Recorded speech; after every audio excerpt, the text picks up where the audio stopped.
welcome, ladies and gentlemen, to the BFNL Footy Show once again, proudly brought to you by McDonald's Ballarat and Ballarat Toyota. Great to be joining you once again here on the BFNL website to take our normal weekly look through all things Ballarat Football Netball League. Sean Kelly's my name. Joining me as always, my co-host Liam Brady. Liam, welcome back, mate. Great to have you here. Yeah, good to be here, Sean. Looking forward to having a look at last weekend's games, mate. Obviously, a massive week ahead this weekend. Obviously, some big games and getting fairly tight around the top six there. Yeah, certainly is indeed, and that's one thing we'll have a look at. But our first talking point for the week, now we've held off about talking about this team for a few weeks because they've had some challenges. They've had, I think, top of the ladder matches in each of the last 3 weeks. They've taken them all head on. Lake Wendouree absolutely flying at the moment. After 8 rounds, sitting on top of the ladder, undefeated and going absolutely beautifully at the moment, and took on Sunbury, who there was a lot of hype about on the weekend, and after quarter time blew them out of the water. Yeah, they did, mate. It was obviously another massive challenge for Lake Wendouree, coming up against the Sunbury side, who's played some pretty good footy the last month or so. The Lakers are they're playing great footy. They've obviously they're undefeated. There's so much strength in the midfield. Having Nick Peters into the side now, just playing on a half-forward flank, what a luxury. And he played really well. He got them going. Did. I watched about the first quarter and a half of this game. He really got them going on the weekend, and spoke to Gavin Webb before the game, and he said it may take Nick 3 or 4 weeks to get back in tune with everything and start to get used to the pace of the game, because it's only really taken Steve Clifton up until this year to really get the pace of the game right. Yep. But that first quarter, he was in everything. He was leading up forward, giving off hands, bringing teammates into the play. It was really, really good. I suppose the thing for Lake Wendouree is they've obviously played tremendous football so far this season, but it's about being able to maintain that throughout the course of the season, and it's all about playing your best football at the right time of year. So, look, Webby's done a great job as coach. He's been at the helm now for a couple of years and done a really good job. I suppose his next challenge is to make sure this group is playing this sort of footy come the end of August, start of September, because we know that we look at Darley last year. Darley this time last year were playing terrific football, but they played their best footy when it counted, coming into the final series. So Lake Wendouree at the moment is clearly the side to beat. I think that then there's a fair bit of a gap, and then there's probably 2 or 3 sides amongst that next group. But so I think Lakers just need to keep doing what they're doing, and obviously they'll be very hard to beat. Lucas Anderson he's a big out. He is. He's obviously, but they covered it pretty well on the weekend because Andrew Pitson just keeps kicking goals and just keep confounding opposition backlines. So you think, here's this little guy who looks a bit lazy and just trots around, and then all of a sudden he's marking like a player 6 inches taller than him, and a really accurate kick for goal. I know, he watches the show every week, Shawnee, and I know he knows people talk. He likes people talking about him, so he's obviously playing some pretty good footy at the moment.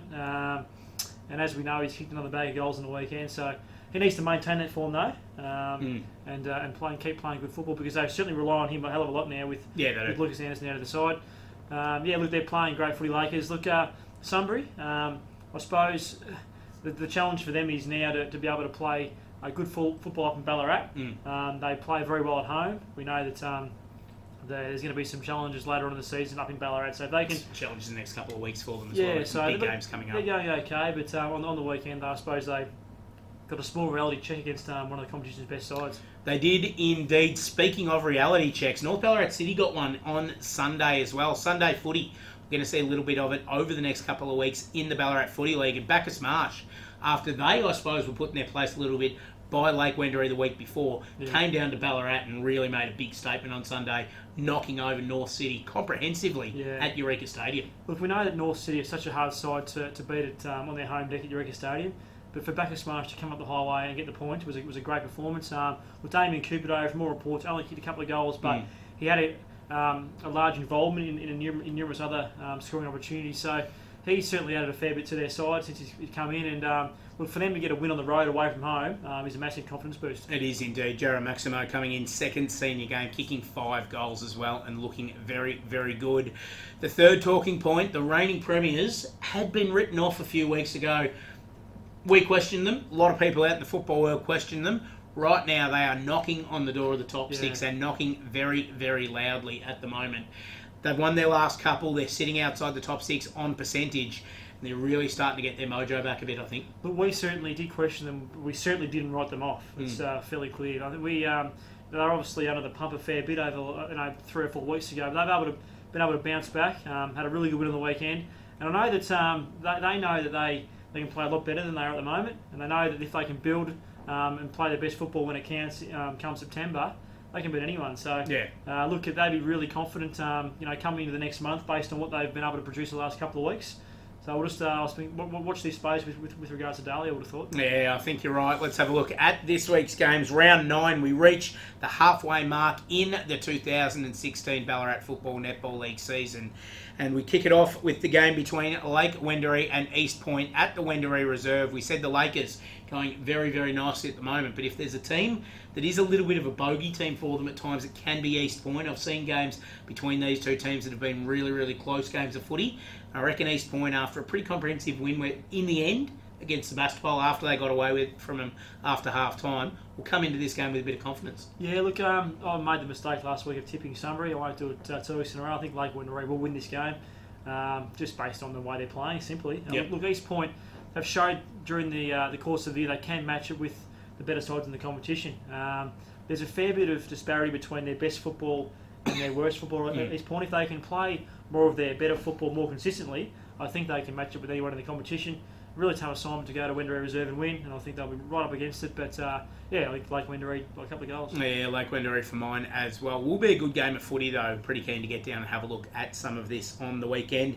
Bacchus Marsh taking on Redan, match of the round at Mattingly Park this week. Redan starting to get the mojo back. We saw it on the weekend, 82-point win against Melton at Mackie Park. Dean Chester 5 goals, and really starting to get going again. But Bacchus Marsh, as we just said, pretty good last week, starting to get things going together, and this would be another big scalp for them if they can take down Redan.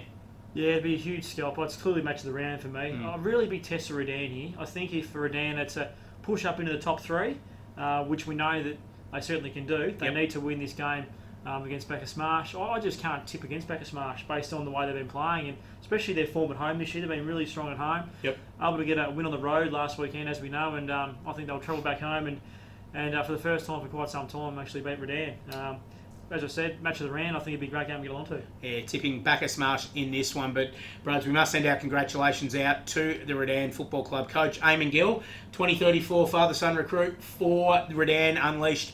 This past weekend, Emma and Eamon having their first son, a boy, Lenny. Yeah. Great to see Lenny come into the world. Mother and son very, very well, and father very much doting on his adoring son, I think. Yeah, look, as you said... You can tell I haven't made many baby announcements before, can you? I stuffed that up completely. Congratulations to Gilly and Emma. Fantastic news, and a great name in Lenny. Hopefully mother and son are going well, and obviously Gilly will be delighted, so congratulations to all. Yeah, he will be indeed. Well done to Gilly, but unfortunately we think their boys are going to get it rolled this weekend. So, moving along, Melton South taking on North Ballarat City. Melton South back into action after a couple of weeks' rest, with obviously last week with the Queen's birthday game and the week off in round 7 after having the game move forward.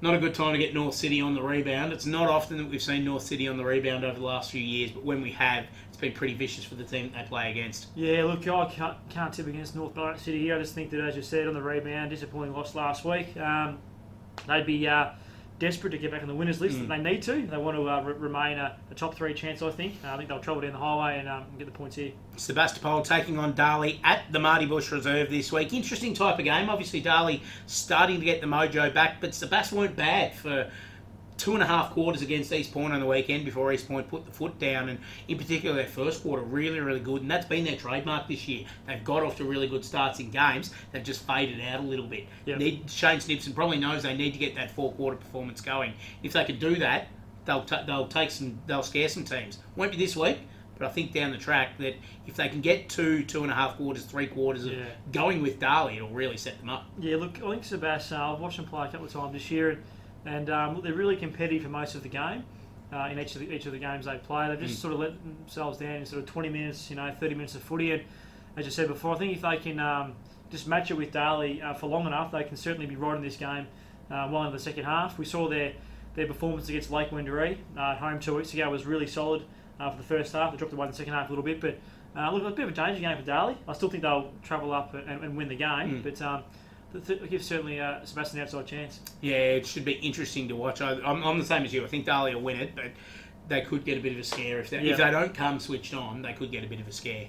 Sunday footy as well, again this week at Alfred and Oval. Ballarat taking on Melton this weekend, and this is a real interesting game, I reckon, as well, because Ballarat haven't been that bad over the last couple of weeks. Melton, stunk it up on the weekend. There's no better way to put it, up against Redan. They had a challenge. They needed to show everybody fair dinkum again, and they really let it slide.